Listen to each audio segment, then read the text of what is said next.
Hi అండి, welcome to my channel series kitchen. ఈరోజు నేను చూపించబోయే రెసిపీ పెసరట్టు పాలకూర వేసి ఇలా పెసరట్టు అయితే చేసుకున్నానండి. చాలా బాగుంటుంది, కలర్ఫుల్గా, చాలా హెల్దీ కూడా. దీని తయారీ విధానం అన్నది ఇప్పుడు చూద్దాం. ముందుగా ఒక బౌల్ తీసుకుని ఒక గ్లాసుడు పెసరపప్పు తీసుకున్నానండి నేను. ఈ పెసరపప్పుని ఒకటి రెండు సార్లు శుభ్రంగా కడిగేసి వాటర్ పోసి నానబెట్టుకుందాం. ఈ పెసరపప్పు ఒక 3 అవర్స్ నానితే సరిపోతుందండి. పెసరపప్పు కదా, తొందరగా నానిపోతుంది, ఎక్కువ నానవలసిన అవసరం లేదు. మూత పెట్టి పక్కన పెట్టేసుకోండి. తర్వాత ఒక గిన్నె తీసుకుని స్టవ్ ఆన్ చేసి గిన్నె స్టవ్ మీద పెట్టుకుని కొంచెం వాటర్ పోసుకోవాలి. వాటర్ మరిగేటప్పుడు పాలకూరని శుభ్రంగా కడుక్కొని వేసుకోవాలండి. ఈ పాలకూరని ఏం తరగవలసిన అవసరం లేదు, ఎలాగో మిక్సీ పడతాం కనుక కాడలతో సహా వేసేసుకుంటున్నాను. శుభ్రంగా పాలకూర ఏరేసుకున్న తర్వాత అందులో గడ్డి అది ఉంటుంది కదా, శుభ్రంగా క్లీన్ చేసుకుని తర్వాత కడిగేసుకుని శుభ్రంగా ఈ వాటర్లో వేసి ఉడికించుకోవాలి. పాలకూర ఒక 2 నిమిషాలు అయితే ఉడికిపోతుందండి, ఎక్కువ ఉడికించవలసిన అవసరం ఏం లేదు. పాలకూర చాలా తొందరగా ఉడికిపోతుంది. చూడండి, ఇలా ఉడికిపోయింది కదా, దీని వాటర్ అన్నీ వంపేసి పాలకూరని పక్కన పెట్టి చల్లారబెట్టుకుందాం.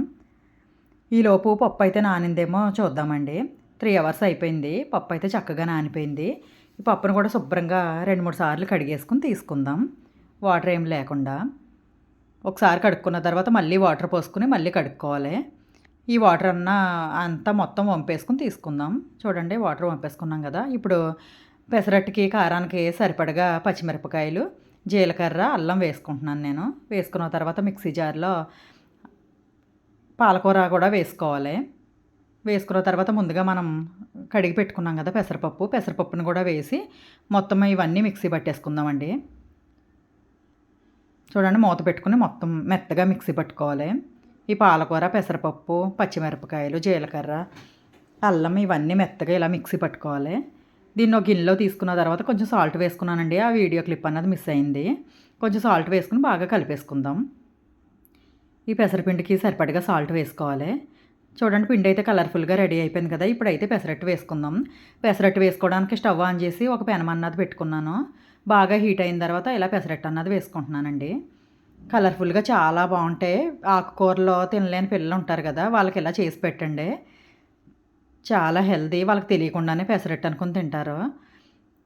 చూడండి, దీంట్లో నేను ఉల్లిపాయలు, క్యారెట్ సన్నగా ఇలా తరిగి వేసుకున్నాను, సన్నగా తురుముకున్నాను. అందులోనే కొంచెం కొత్తిమీర వేసుకుని బాగా ఎక్కువగా వేసుకుంటున్నాను పెసరట్టు నిండానే. ఈ పెసరట్టుని నేను ఒకవైపే కాల్చుకుంటానండి, అందుకే నేను చాలా పల్చగా వేసుకుని కొంచెం దీనిపైన జీలకర్ర కూడా వేసుకుంటున్నాను. వేసుకున్న తర్వాత కొంచెం ఆయిల్ అన్నది వేసుకోవాలి. చూడండి, ఇలా ఆయిల్ వేసుకున్నాం కదా. ఇప్పుడు ఈ పెసరట్టుని సిమ్లో పెట్టేసుకుని బాగా కాల్చుకోవాలండి. దీనికి ఒక 2-3 మినిట్స్ టైం అయితే పడుతుంది. ఒకవైపే కాల్చి తీసుకోవాలండి, అందుకే సిమ్లో పెట్టుకుంటే బాగా కాలుతుంది పెసరట్టు అనేది. ఈ పెసరట్టు అన్నది చాలా బాగుంటుందండి, చాలా హెల్దీ, చాలా టేస్ట్గా కూడా ఉంటుంది. చూడండి, చక్కగా ఎర్రగా కాలిపోయింది కదా పెసరట్టు అనేది, ఈ పాలకూర పెసరట్టు. దీన్ని ఇప్పుడు ఒకవైపు కాల్చుకున్నాం కదా, ఇంకా తీసేసుకోవడమేనండి. అంతేనండి, ఎంతో టేస్టీ అయిన పాలకూర పెసరట్టు అయితే రెడీ అయిపోయింది. దీన్ని నేను అల్లం చట్నీతో అయితే తీసుకున్నాను. చూడండి, ఎంత బాగుందో కదా పెసరట్టు. ఇలా క్యారెట్ తురుము ఇలా అన్నీ వేసుకుంటే పెసరట్టు అన్నది చాలా బాగుంటుంది. మీకు నచ్చినట్టయితే తప్పకుండా ట్రై చేయండి. మీకు ఎలాగొచ్చిందో కామెంట్ చేయండి. Thank you for watching.